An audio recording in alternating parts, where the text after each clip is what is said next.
आज हम आपको इंजीनियरिंग के क्लास में बताएंगे कच्चा लोहा या pig iron.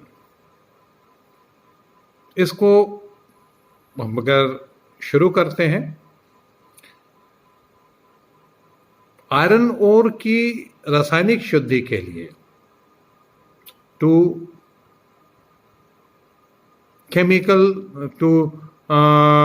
for a chemical purification of iron ore, blast furnace is used. तो लौह अयस्क की रासायनिक शुद्धि के लिए धमन भट्टी या ब्लास्ट फर्नेस का प्रयोग किया जाता है। It is of circular shape and its diameter is 6 to 10 meter. ये गोलाकार की होती है और इसका व्यास 6 से 10 मीटर का होता है। and its height is 30 to 40 metre और इसकी ऊंचाई 30 से 40 मीटर होती है। and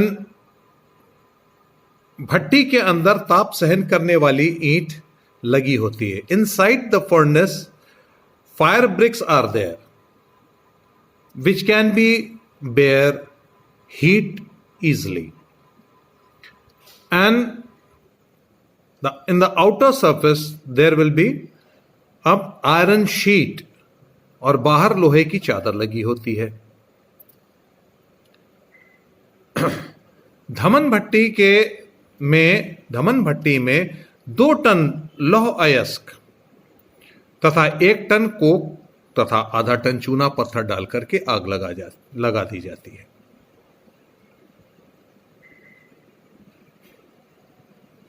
in blast furnace 2 ton of iron ore, 1 ton of coke and half ton of limestone are mixed together and kept inside in the blast furnace and allow it to burn. भट्टी के नीचे लगी गर्म हवा की नली के द्वारा गर्म हवा भट्टी में प्रवाहित की जाती है। Through the hot air tube which is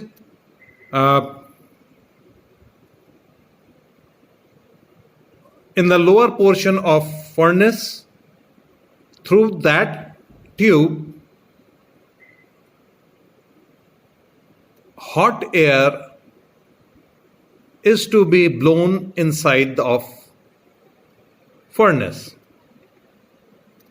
Coke ताप उत्पन्न करने के लिए तथा चूना अयस्क को पिघलाने में सहायक होता है। Coke is helpful to create temperature and limestone is helpful to melt iron ore. पिघला लोहा शुद्ध होकर के पिघली धातु के सुराख से बाहर निकल जाता है। Then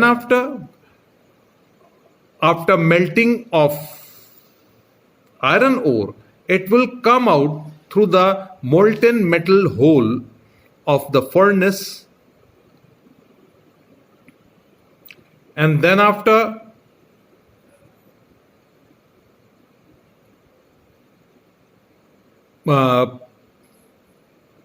at the other end of the furnace, at the height of little bit height, there is another hole, and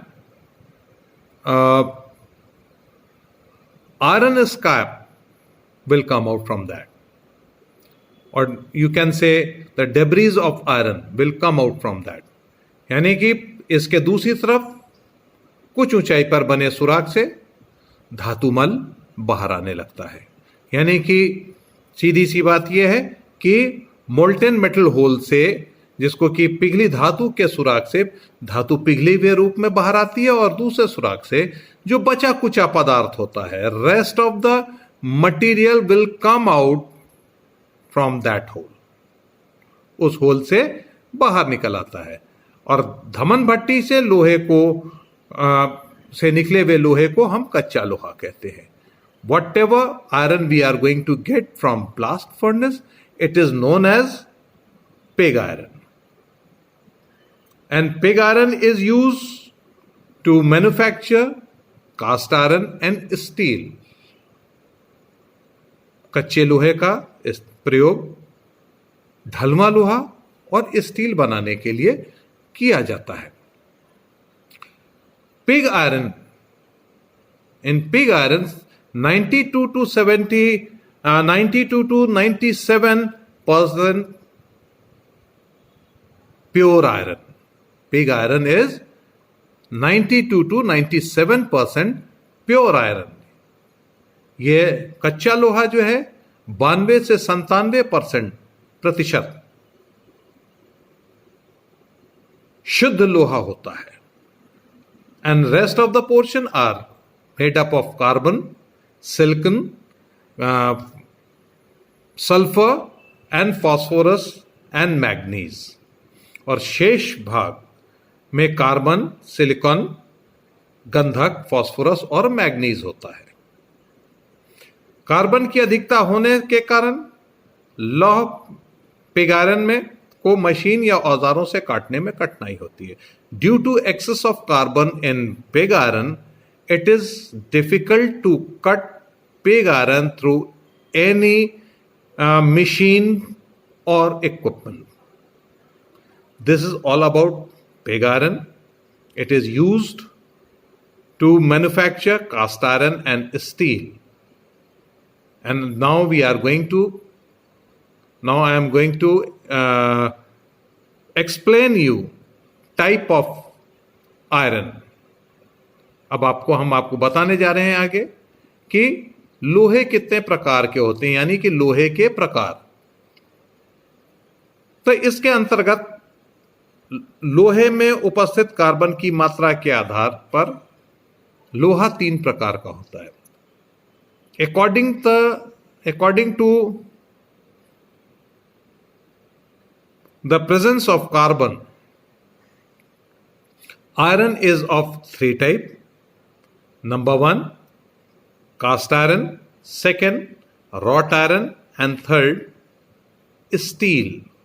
पहला है ढलवा लोहा, दूसरा है पिटवा लोहा और तीसरा है इस्पात. 3 तरीके के लोहे होते हैं जिनसे कि हम कोई भी टूल्स हो, चाहे इक्विपमेंट हो या मशीन्स हो, हम बनाते हैं. ये आज के लिए आपको थोड़ा सा और पक्का करना पड़ेगा कि ये किस तरीके से होता है. जैसा कि अभी हमने आपको पिग आयरन बताया, पिग आयरन के बाद हमने आपको बताया लोहे के प्रकार. लोहे 3 प्रकार के होते हैं according to the percentage of carbon. ये अभी हमने आपको बताया है. अब इसके आगे जब हम चलेंगे तो हम आपको एक एक करके बताते चलेंगे. सबसे पहले हम बताएंगे आपको ढलवा लोहा. ढलवा लोहा क्या होता है? तो ढलवे लोहा जो है इट इज कंपैरेटिवली चीप. ये अपेक्षाकृत सस्ता लोहा है और साथ ही साथ बड़ी आसानी से अनेक रूपों में ढाला जाता है. And it can be casted in different रूप, in different shape very easily. It can be casted in different shape very easily. And then after, just because of this, it is used more and more to manufacture agricultural equipments in our country. यही कारण है कि इसे हमारे देश में कृषि यंत्रों को बनाने के लिए अधिक से अधिक प्रयोग किया जाता है.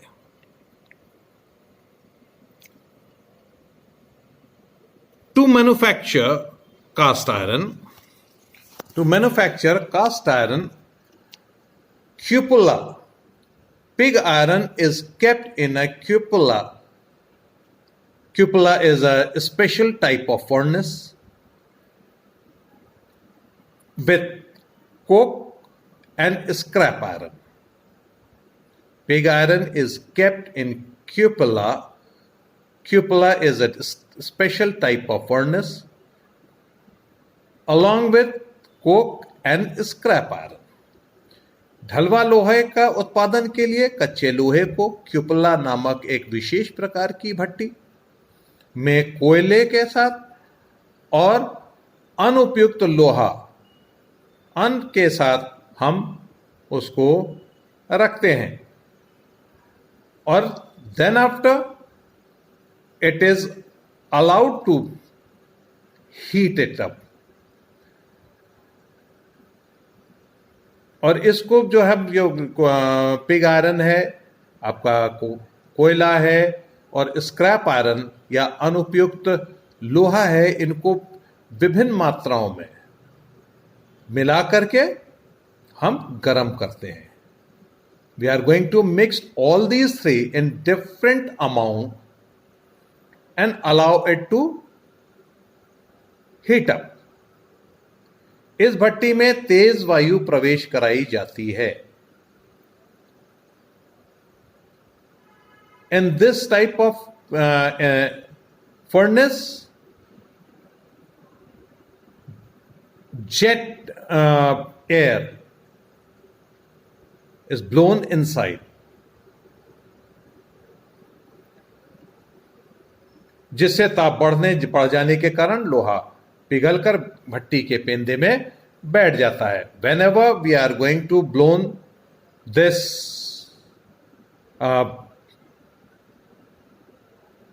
जेट विंड और jet air inside the furnace, it will increase the temperature. It will increase the temperature through which that particular pig iron will get melt and settle down at the base of the furnace. And then after, from here we are going to take it out in a molten condition and cast it into sand cast. वहां से हम पिघली दशा में निकालकर बालू के सांचे में इसको हम ढाल लेते हैं। Through this method, whatever iron we are going to cast is known as cast iron. इस प्रकार से ढाले गए लोहे को ही ढलवा लोहा या कास्ट आयरन कहते हैं। यद्यपि ढलवा लोहे की किस्म और उत्पादन में प्रयुक्त हुए कच्चे लोहे की किस्म तथा साथ में मिलाए गए अनुपयुक्त लोहे तथा अन्य पदार्थों की मात्रा पर निर्भर करती है। What type of quality of cast iron is there? It depends upon the grade of pig iron which is used for the production of cast iron, and along with that, what type of scrap iron and other material, amount of other material, it depends what type of quality of cast iron you are going to produce. But in average,